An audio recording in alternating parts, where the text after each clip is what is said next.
Guys, welcome back to a new picnic blog. তো আজকের ব্লগটা এগেন হতে চলেছে একটা পিকনিকের ব্লগ।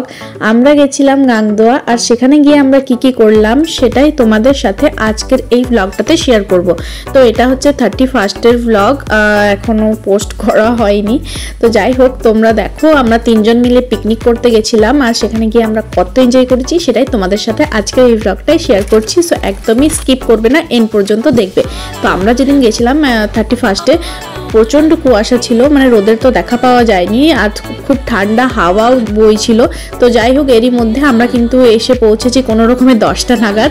আর তারপরে সকালের ব্রেকফাস্ট করতে বসে গেছে দা আর টুকু মিলে। আমি খাইনি, কারণ আমার সকালে খেতে ভালো লাগে না।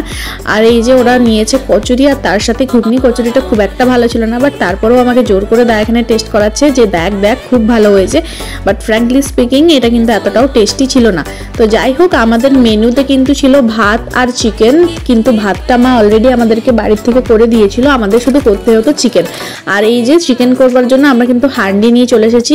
অ্যাকচুয়ালি আমরা ভেবেছিলাম হান্ডি চিকেন করব। আর এখানে উনুন ধরানো is a very big struggle for us, কেন কিনা এতটাই হাওয়া দিচ্ছিল যে প্রচণ্ড হাওয়ার জন্য দেশলাই তো ধরছিলই না। সো যার জন্য খুবই অসুবিধা হচ্ছিল। বাট ফাইনালি টুকু অনেক কষ্ট করে আগুন এখানে জ্বালিয়ে ফেলেছে। আর ততক্ষণে দা এখানে লেগে পড়েছে চিকেনটাকে ম্যারিনেট করবার জন্য।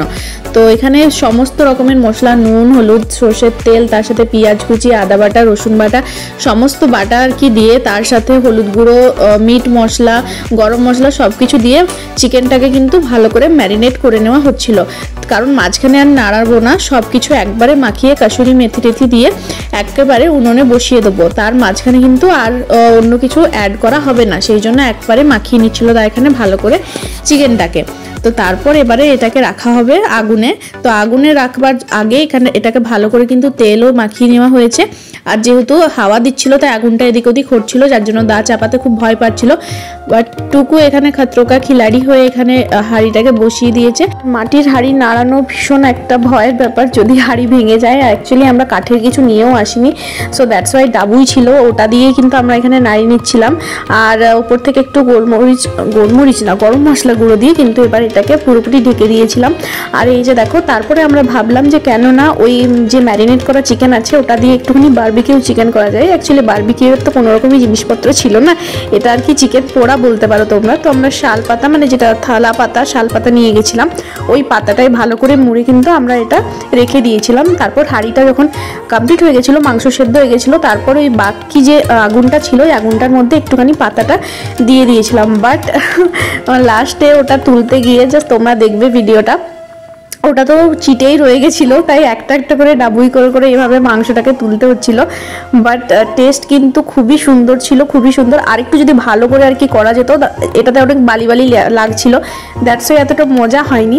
বাট এমনি কিন্তু টেস্ট খুব ভালো ছিল। আর এখানে দেখো চিকেনটা, হান্ডি চিকেনটা কি দুর্দান্ত হয়েছে, টেস্ট অসাম ছিল। আমরা শুধুমাত্র মাংস আর ভাত আর লেবু দিয়েই কিন্তু খেয়ে নিয়েছি, কোনো তরকারি আমাদের ছিল না। বাট এতটাই টেস্টি হয়েছিল চিকেনটা যে অন্য কিছু যে লাগবে সেটা কিন্তু মনেই হচ্ছিল না।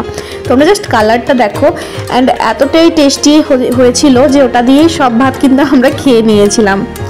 তো খাওয়া দাওয়া করার পর আমরা কিন্তু এবার চলে গেছিলাম মেলা দেখবার জন্য, সেটাও আমি তোমাদের সাথে শেয়ার করছি। আর এখানে দেখো আমাদের সাথে শুধু আমরা তিনজনে খাইনি, চারিদিকে কিন্তু কুকুরগুলো যত ওখানে আরও সবাই পিকনিক করছিল, বাট সব কুকুর কিন্তু আমাদের কাছে এসেই বসেছিল। তো আমরা তো ওদেরকে ভাত মাংস সবই দিয়েছি। আর এখানে দেখো টুকু ওদেরকে কেমন হাড্ডি দেখিয়ে মজা নিচ্ছিল। তো যাই হোক, এবার আমরা চলে গেছিলাম মেলা ঘুরবার জন্য। অ্যান্ড অলসো আজকের ভিডিওটা এইটুকুটাই। আই হোপ তোমাদের আজকের ভিডিওটা ভালো লেগেছে। আর তোমরা যদি এখনো গাংদোয়া যাওনি, যাও গিয়ে ঘুরে এসো। এখন কিন্তু বোটিংও চালু আছে, আর খুব ছোট বড় দোকানও তোমরা এখানে পেয়ে যাবে। সো চলো আজকের মতো টাটা, thank you so very much for watching. আমি ফিরে আসছি খুব তাড়াতাড়ি একটা নতুন ভিডিওর সাথে। ভিডিওটা ভালো লাগে লাইক কমেন্ট শেয়ার করে দিও, চ্যানেলে নতুন হলে সাবস্ক্রাইব করে দাও, আর ফেসবুক থেকে থাকলে পেজটাকে ফলো করে নাও। অবশেষে ভালোবেসে চলে যাব।